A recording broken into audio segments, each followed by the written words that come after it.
Você já parou para pensar que a Bíblia, escrita há mais de 3.000 anos, poderia ter salvado milhões de vidas se a humanidade tivesse prestado atenção? Enquanto médicos da Idade Média lavavam as mãos em bacias cheias de sangue e pus, matando seus próprios pacientes sem saber, um livro antigo já tinha a resposta. Hoje, você vai descobrir 8 leis de saúde que a ciência levou milênios para confirmar e que ainda hoje podem transformar sua vida. E antes de começarmos, se inscreva no canal Saúde Bíblica e ative o sininho, porque esse conhecimento pode literalmente salvar sua vida e a de quem você ama. Compartilhe este vídeo com seus amigos no WhatsApp agora mesmo. Agora, prepare-se para ter sua mente explodida. Imagine a cena. Estamos no ano 1847. O Dr. Ignaz Semmelweis trabalha em uma maternidade em Viena, onde uma em cada 10 mulheres que dão à luz morrem de febre puerperal. As enfermarias estão cheias de mulheres gritando de dor, com febre altíssima e feridas infectadas. Mas aqui está o mistério. Na ala vizinha, onde as parteiras trabalham, apenas uma em cada 50 mulheres morre da mesma doença. Semmelweis passa meses investigando. Ele compara tudo: a ventilação, a alimentação, a posição durante o parto. Nada explica a diferença. Até que um colega médico morre após se cortar durante uma autópsia. Os sintomas? Exatamente os mesmos da febre puerperal. Foi aí que a luz se acendeu. Os médicos estavam indo direto das salas de autópsia para as salas de parto, levando partículas cadavéricas invisíveis em suas mãos. A solução foi revolucionária: lavar as mãos com solução de cloro antes de examinar pacientes. A taxa de mortalidade despencou de 10% para menos de 1%. Mas aqui está a parte trágica. A comunidade médica ridicularizou Semmelweis. Muitos médicos ficaram ofendidos com a sugestão de que suas mãos poderiam estar sujas. Ele foi demitido, chamado de louco, e eventualmente morreu em um manicômio, após ser espancado por guardas. Agora, vem a parte surpreendente. Se voltarmos 3.400 anos no tempo, encontramos algo extraordinário no livro de Levítico, capítulo 15, versículos 13 a 15. O texto instrui claramente: quando o que tem o fluxo ficar limpo, lavará as suas vestes e banhará o seu corpo em águas correntes, e será limpo. Perceba, não em uma bacia de água parada, mas em água corrente. A diferença é crucial. Quando você lava as mãos em água parada, os micro-organismos ficam flutuando na água. Cada vez que você mergulha as mãos novamente, está redistribuindo as bactérias. A água corrente, por outro lado, carrega os patógenos fisicamente para longe. Estudos modernos mostraram que lavar com água corrente remove até 99% mais bactérias do que usar água parada.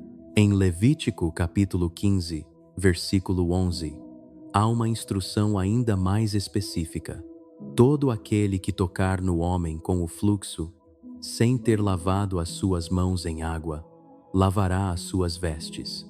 Perceba a ênfase: lavar em água, não apenas passar um pano ou usar areia como era comum na antiguidade.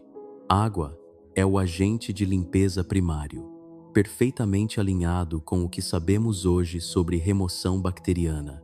Agora vamos tocar em um tópico que afeta diretamente os brasileiros: as leis dietéticas sobre carnes. Aqui no Brasil, somos famosos pelo churrasco, picanha, costela, linguiça e a carne de porco em tantos pratos tradicionais. Mas a Bíblia, em Levítico capítulo 11, apresenta uma lista específica de animais que podem e não podem ser consumidos. À primeira vista, parece arbitrário: vacas sim, porcos não; peixes com escamas sim, Camarão, não. Mas quando você analisa através da biologia moderna, um padrão fascinante emerge. Vamos começar com o porco, que impacta muito a mesa brasileira. Pense na feijoada, no torresmo, no pernil de Natal. O sistema digestivo do porco é fundamentalmente diferente de animais ruminantes. Animais ruminantes têm 4 estômagos. Eles mastigam, engolem, regurgitam e mastigam novamente. Esse processo longo mata muitos patógenos através dos ácidos estomacais fortes. Além disso, vacas e ovelhas são herbívoras estritas. Os porcos têm um estômago simples e são onívoros oportunistas.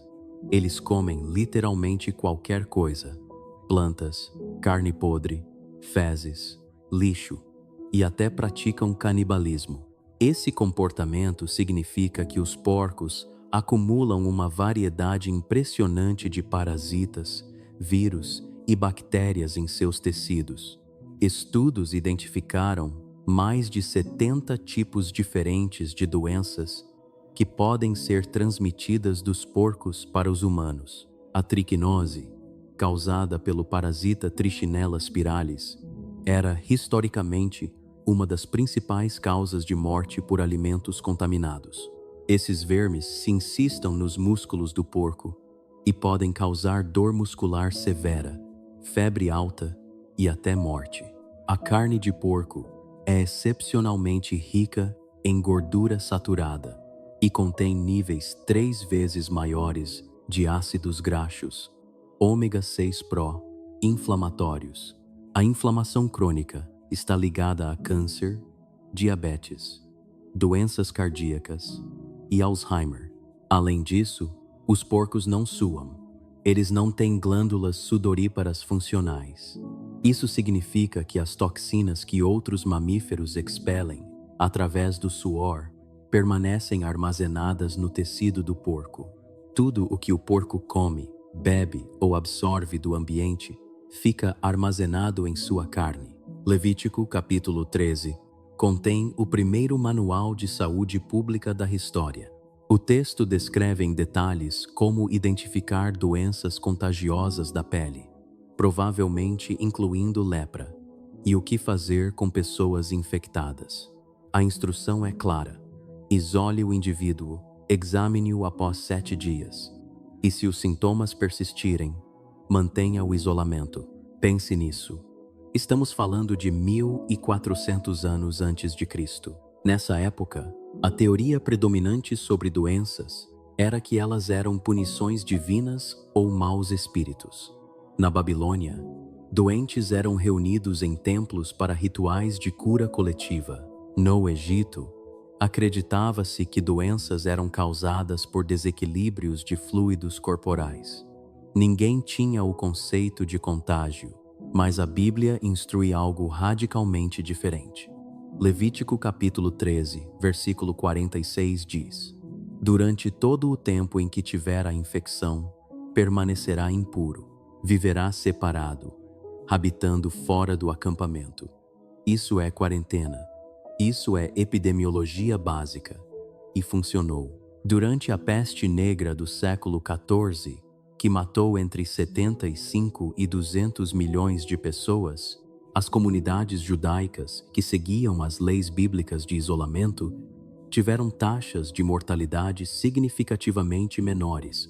Isso foi tão notável que levou a teorias conspiratórias absurdas de que os judeus estavam envenenando poços, resultando em perseguições terríveis. A verdade era simples. Eles estavam seguindo princípios de saúde pública 3.000 anos à frente de seu tempo. Êxodo capítulo 20, versículo 8 declara: lembra-te do dia de sábado, para o santificar. Mas há uma profundidade científica neste mandamento que a neurociência moderna está apenas começando a compreender. Não é apenas sobre religião, é sobre biologia humana fundamental. Nossos corpos operam em ritmos. O ritmo circadiano, um ciclo de aproximadamente 24 horas, regula quando nos sentimos alertas ou sonolentos. Mas há também ritmos infradianos, que se estendem por dias ou semanas. Um dos mais importantes é o ritmo septadiano, um ciclo de 7 dias que aparece em inúmeros processos biológicos. Pesquisadores descobriram que muitos sistemas corporais seguem padrões de 7 dias. A contagem de células do sistema imunológico flutua em ciclos semanais. A pressão arterial mostra variações de 7 dias. Até mesmo transplantes de órgãos têm maior taxa de rejeição em intervalos de 7 dias após a cirurgia. Estudos sobre privação de sono e trabalho contínuo mostram consequências devastadoras quando pessoas trabalham sem um dia completo de descanso por várias semanas. Observamos queda de 20 a 40% na função cognitiva, aumento de 300% no risco de doenças cardíacas, elevação de marcadores inflamatórios no sangue, supressão da função imunológica e aumento da resistência à insulina. Um estudo da Universidade de Stanford acompanhou executivos por um ano. Metade foi instruída a trabalhar 7 dias por semana quando necessário. A outra metade foi obrigada a tirar um dia completo de folga toda semana. Após 12 meses, o grupo que descansava tinha produtividade 43% maior, criatividade significativamente melhorada, taxas menores de burnout e melhor saúde cardiovascular. Levítico capítulo 3, versículo 17 declara: Estatuto perpétuo será para as vossas gerações. Nenhuma gordura, nem sangue algum comereis. Para uma cultura que adora bacon e bife mal passado, isso parece extremo, mas a ciência por trás é surpreendentemente sofisticada. Vamos começar com o sangue. Do ponto de vista microbiológico, o sangue é o fluido mais perigoso em qualquer animal. Por quê? Porque é o sistema de transporte do corpo. Qualquer patógeno, vírus, bactéria ou parasita que infecta um animal viaja através da corrente sanguínea. Prions que causam doenças como vaca louca têm sua maior concentração no sangue e tecido nervoso. Vírus como hepatite, HIV e ebola vivem no sangue. Parasitas como malária e babesiose infectam diretamente os glóbulos vermelhos. Quando você consome sangue de um animal, está essencialmente bebendo um coquetel concentrado de qualquer patógeno que aquele animal possa ter carregado. O cozimento ajuda, mas muitos patógenos sanguíneos são resistentes ao calor. Os prions podem sobreviver a temperaturas acima de 600 graus Celsius sobre a gordura. A proibição bíblica menciona especificamente a gordura ao redor dos órgãos internos. Esta é a gordura visceral, metabolicamente ativa. Estudos ligaram o consumo excessivo de gordura animal saturada a aumento de 50 a 80% no risco de doença cardíaca, elevação de marcadores inflamatórios, resistência à insulina e aumento no risco de certos cânceres. Além disso, a gordura animal é onde toxinas lipofílicas são armazenadas. Pesticidas, metais pesados, dioxinas, todas se acumulam na gordura. Ao consumir essa gordura, você está consumindo uma forma concentrada de todas as toxinas ambientais às quais aquele animal foi exposto. Deuteronômio capítulo 23, versículos 12 e 13 instruem: Terás um lugar fora do arraial, para onde sairás. Entre as tuas armas terás uma pá, e quando te abaixares lá fora, cavarás com ela, e cobrirás o que saiu de ti. Isso pode parecer mundano, mas é uma revolução em saúde pública. Aqui no Brasil, segundo dados do Instituto Trata Brasil, cerca de 35 milhões de brasileiros não têm acesso a esgoto tratado. As consequências são devastadoras: diarreia, verminoses e hepatite. Matam milhares de crianças brasileiras todo ano. A solução estava escrita há 3.000 anos. Na antiguidade, a maioria das civilizações tinha práticas terríveis de saneamento.